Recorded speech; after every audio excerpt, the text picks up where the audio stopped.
اللہ الرحمن الرحیم۔ میں ہوں اختر صدیقی اور آپ اپنا من پسند چینل دیکھ رہے ہیں۔ لندن میں نواز شریف پر حملہ، حقیقت کتنی اور اس میں ڈرامہ کتنا، حقائق کا پتہ چلا لیا گیا، کون ذمہ دار تھا اور وہ لوگ کون تھے جو نواز شریف اور ان کے بیٹوں پر حملہ کرنے آئے تھے۔ اس پورے ڈرامے کی اور اگر وہ حقیقت ہے تو اس کے اصل محرکات کیا تھے،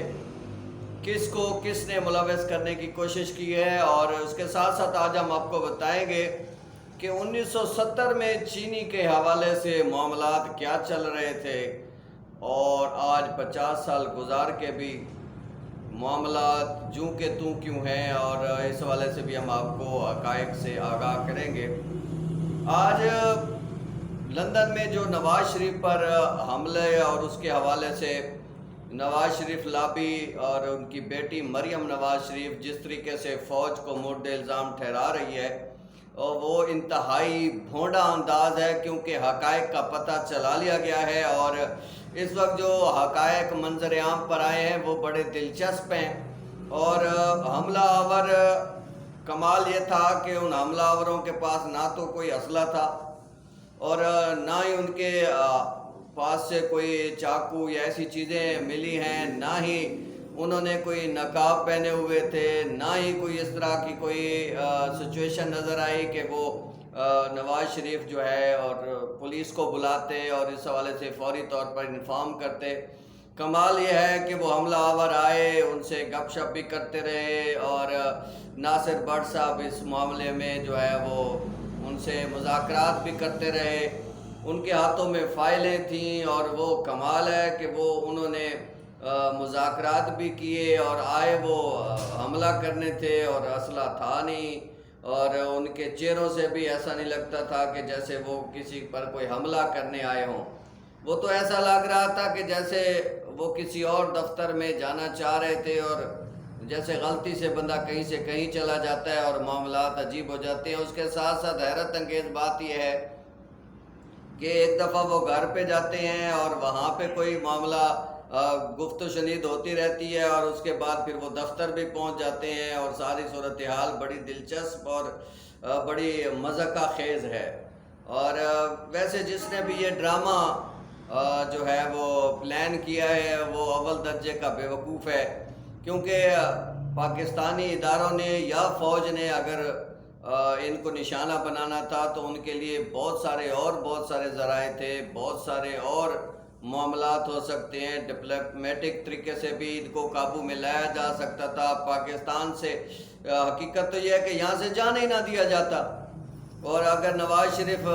جو ساری زندگی حکومت ہی کرتے رہے ہیں، یعنی زیادہ عرصہ ان کا حکومت میں ہی گزرا ہے، یا وزیر اعلیٰ رہے ہیں یا پھر وزیر اعظم رہے ہیں،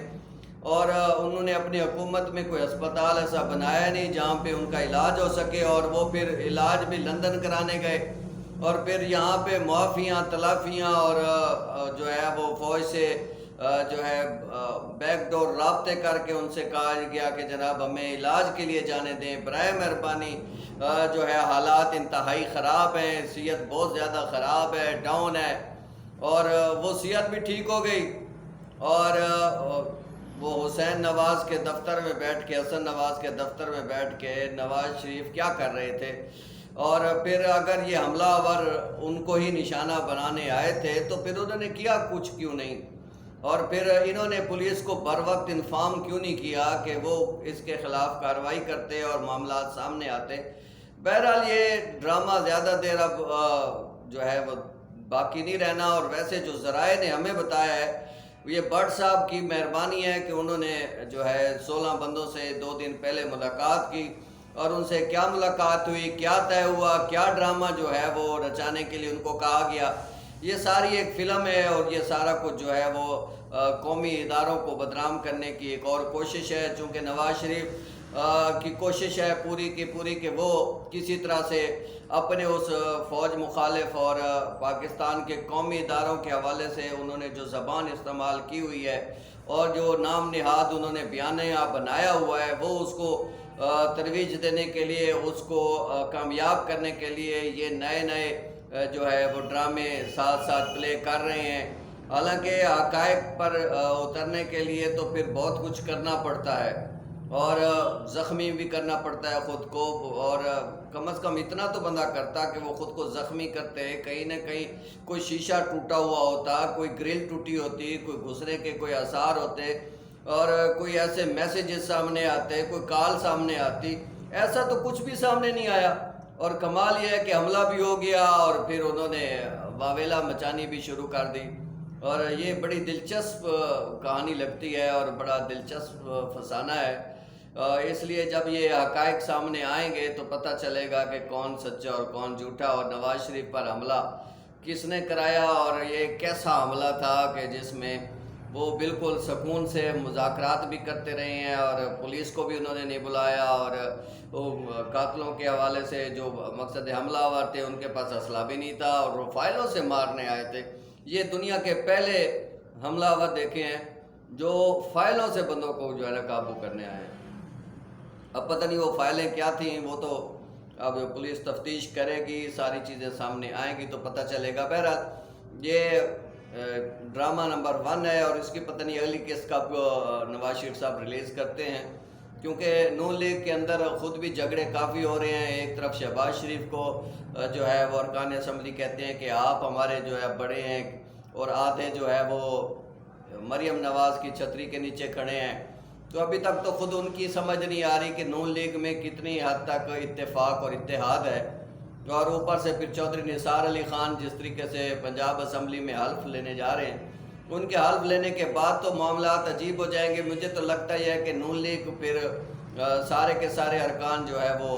چودھری نثار علی خان کے جھنڈے کے نیچے جمع ہو جائیں گے، اور نون لیگ تو نہیں نظر آئے گی، چودھری نثار علی خان ضرور نظر آئیں گے، اور پتہ نہیں اب پنجاب میں حکومت تبدیل ہوتی ہے یا نہیں۔ بہرحال یہ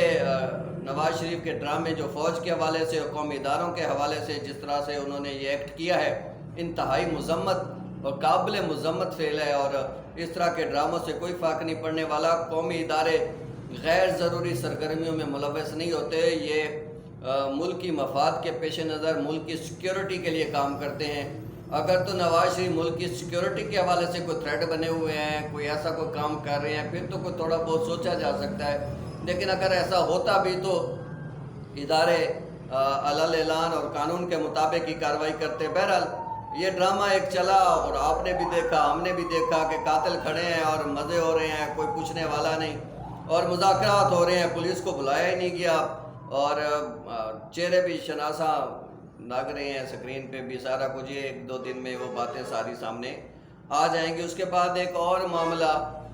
حیرت کی بات یہ ہے کہ ہم ایسی قوم ہیں جو جیسے ماضی میں تھے آج بھی ویسے ہی ہیں، اور اگر 1970-72 میں دیکھیں اس وقت بھی چینی بحران تھا، چینی کے حوالے سے ہم کہہ رہے تھے چینی چوروں کو ہم نہیں چھوڑیں گے اور چینی چوروں کو ہم کیفر کردار پر پہنچائیں گے۔ آج 50 سال گزرنے کے بعد بھی